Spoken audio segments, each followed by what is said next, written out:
Sama friend, sobat skans gue. Sorry ya, aku pakai topi soalnya rambutku katanya kayak batok kelapa gitu. Jadi malu aku gitu kan. Ya, kita kembali lagi ya nge-review sebuah monitor bersama saya Alfian di channelnya Kudetek. Subscribe dulu kalau belum subscribe.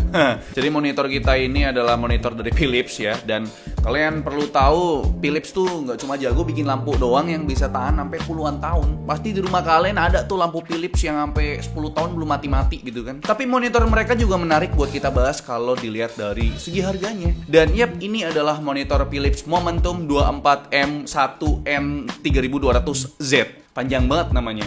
Ya kita singkat aja Philips Momentum 24M1 lah ya, biar lebih gampang nyebutnya. Dan ini monitor nggak sampai 3 juta harganya bapak. Jadi menarik banget buat kita bahas kalau dari segi kualitasnya. Jadi cuy, nggak usah lama-lama, langsung aja kita bahas nih monitor, yaitu Philips Jadi cuy, nggak usah lama-lama, langsung aja kita bahas nih monitor, yaitu Philips Momentum 24M1N3200Z.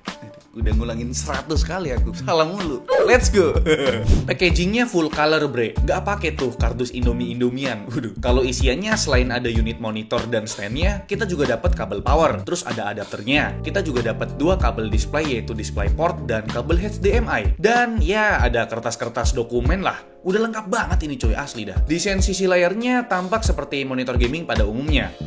Frame kanan kiri atas cukup tipis. Nah, kalau frame yang bawahnya lumayan tebel bre. Ada emboss logo Philips di tengahnya dan emboss Momentum di sebelah kiri. Kalau secara spesifikasi, screen-nya punya ukuran 23,8 inci. Ya, genepnya 24 inci dah. Dengan resolusi Full HD 1920x1080p dan pakai panel IPS bre. Kalau spesifikasi gamingnya, Philips 24M1 ini punya refresh rate up to 165Hz dengan response time kilat di 1 milisecond.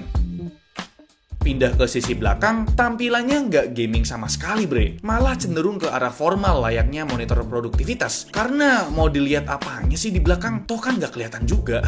Sebagian bodi belakangnya ada tekstur kotak-kotak biar nggak terlalu polos gitu loh. Di bagian kiri bawah ada joysticknya bre. Nah gini dong, monitor gaming tuh pakai joystick, bukan pakai tombol-tombol klasik lagi. Geser ke tengah bawah ada bagian I/O panelnya. Dari paling kiri ada port DC in sebagai power, terus sebelahnya ada 3 buah port buat displaynya yang terdiri dari 2 port HDMI dan 1 DisplayPort. Dan port yang paling kanan ada jack audio 3.5mm buat nyambungin ke speaker. Di bagian tengahnya tentu aja ada VESA mount 100x100mm sebagai mounting stand bawaannya monitor ini. Ya buat saya pribadi tampilan stand bawaan si Philips 24M1 ini lumayan cakep bre. Agresif juga gitu, agak lain dari monitor gaming mainstream. Dan build quality stand-nya udah pasti full metal. Kalau soal fleksibilitasnya, ini udah ultimate banget bre. Height adjustment pakai 1 jari sampai 13 cm tingginya. Swivel juga smooth banget sampai 45 derajat. Tilt up sama tilt down juga aman enjoy. Dan tentunya, monitor ini bisa di rotatable up to 90 derajat yang artinya bisa kalian jadiin monitor vertikal. Gak sampai di situ doang, ada detail kecil berupa headset stand di pucuk standnya ini. Sedep banget kan?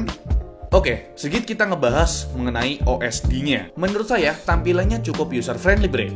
Namanya monitor gaming tentu aja punya preset gamingnya sendiri. Gaming setting juga banyak modenya, seperti opsi crosshair, NPRT, dan smart response. Opsi low blue mode juga tersedia kalau misalkan mata kalian tuh udah mulai capek gitu kan.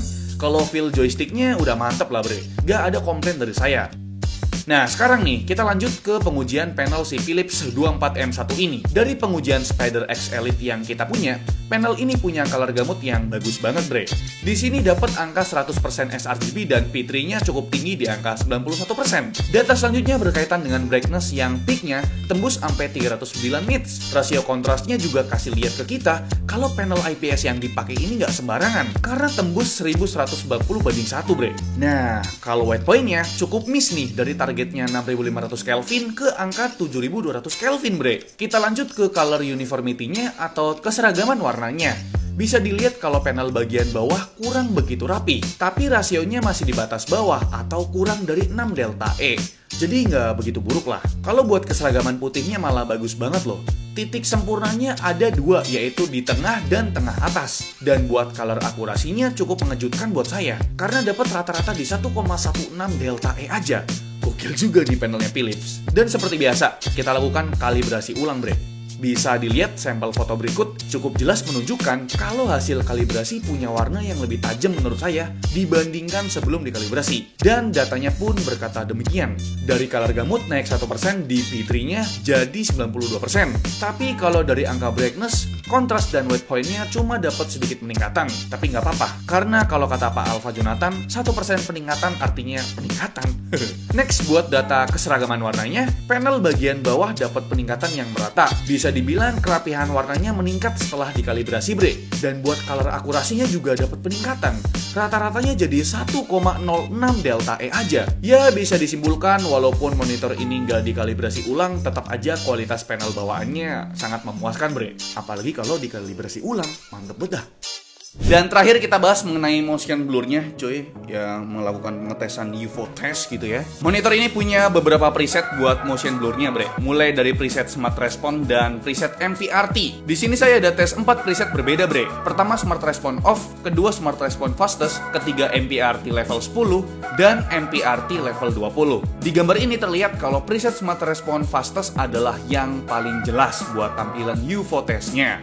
Iya, bre, kesimpulan dari saya mengenai monitornya Philips ini, Philips Momentum 24 M1 ya, di harga sebenarnya SRP-nya tuh 3,1 juta. Tapi kalian bisa dapatkan di bawahnya, kalau di toko ijo tuh udah di 2,9 juta ya. Ini udah mantep banget gitu loh. Maksudnya ini jadi penantang serius monitor gaming IPS panel yang 24 inci dengan garansi full 3 tahun, Bapak. Itu yang dipikirin tuh garansinya. Gitu kan. Dan kalau kita lihat dari kualitas panelnya, ini juara banget sih. Dari kontrasnya ya udah kelihatan kalau panel IPS-nya ini bukan panel abal-abal gitu loh. Terus dari gamutnya sRGB 100%, P3-nya di 91%. Itu nggak usah dikalibrasi udah bagus banget. Color akurasinya pun di 1 delta E, Bapak. Terus Bapak yang paling mantep-mantep, nih monitor ergonya juara banget. Kalau kalian streamer handal, pemain Mobile Legends atau terserah deh, atau konten kreator, ini monitor fleksibilitasnya, ergonomisnya mantep ya, Pak. Bisa kita rotate, Bapak tuh. Inilah kira-kira.